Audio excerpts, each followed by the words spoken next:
Le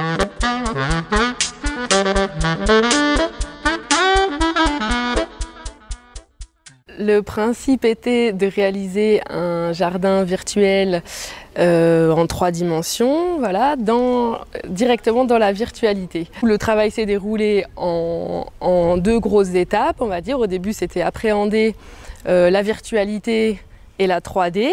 Donc pour ça, ils ont travaillé dans un logiciel de sculpture. Ils ont commencé par sculpter des objets en 3D. Et après, ils ont placé ces objets dans l'univers, dans le paysage qu'ils ont construit eux-mêmes. Et donc tout ça, ils l'ont fait à l'intérieur des lunettes de réalité virtuelle. C'était ça qui était un petit peu expérimental et exceptionnel.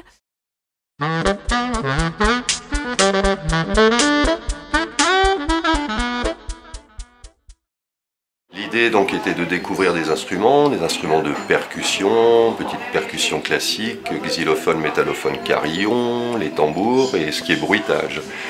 Après des découvertes, improvisation, un petit peu des choses, des coups de répétition, on a commencé à travailler sur des parties plus rythmiques, plus harmoniques, plus mélodiques. Ensuite, il y a eu de l'écriture de textes qui ont été réalisés surtout par Jackie au niveau des couplets. Dans mon cœur, il y a la peur que l'humanité soit condamnée, la peur que la terre soit polluée. Et là, on arrive maintenant, après la répétition, à enregistrer tout ça et finaliser avec une version instrumentale chantée. Là, ils ont rencontré la musique, l'image virtuelle, le théâtre, l'art plastique. L'enregistrement, c'est très spécial, quoi. On a une concentration, on s'écoute autrement.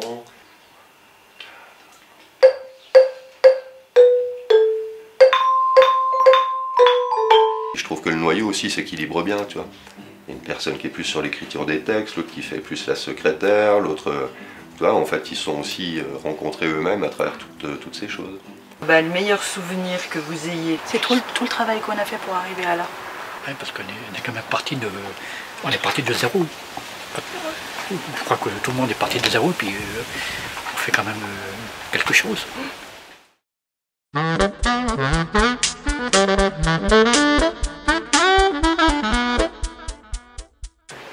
Pour utiliser le téléporteur, c'est très facile. Il suffit de presser le bouton rond sur la manette. Vous devez le maintenir appuyé le temps de viser. Alors, est-ce que quelqu'un voudrait franchir la porte de 4019? Ça va? C'est assez serré? C'est pas trop serré? Non, ça va là. Ça tient tout seul? Oui. Alors, je m'appelle Carole, j'ai 44 ans, maman de 2 enfants, bénévole à Échange et Culture depuis 2 ans. Cette année, nous travaillons sur le futur antérieur. Nous imaginons l'état de la Terre en 4019. Pour ce faire, nous avons effectué des recherches sur la conjoncture actuelle de notre planète, écologique et économique. Ceci a ouvert nos yeux sur le dégât ambiental, surtout en apprenant la durée de vie de nos déchets du quotidien, nucléaires, mais aussi les dégâts sur la biodiversité et surtout sur les catastrophes naturelles, environnementales qui se multiplient davantage.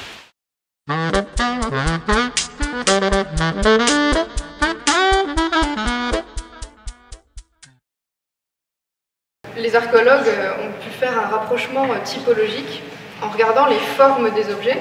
J'ai bien aimé quand on s'est cru en 4000, en 4019 à un moment. Parce qu'ils ont pris des objets du quotidien, mais ils en ont fait des théories.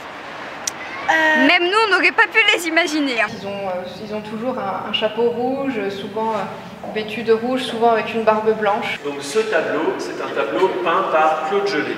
Moi j'ai plus aimé tout ce qui était ancien, tout ce qui était grec, Égypte. La peinture sombre, puis juste une petite bougie pour éclairer, que ça fasse éclairage, avec une robe rouge. Ça c'est la méthode là est aussi impressionnante. On utilise des petits pinceaux du coup pour venir enlever la terre ou le sable autour de l'objet. Et vous allez choisir une des 3 photos, celle qui vous inspire le plus. Ensuite, nous allons la placer sous une pochette transparente et vous allez carrément continuer à créer votre ville. Qu'est-ce qui vous a le plus plu? Les tableaux. Les tableaux, j'ai bien aimé. C'était Vésuve, de jour et de nuit. Oui. Ça, j'ai trouvé ça magnifique.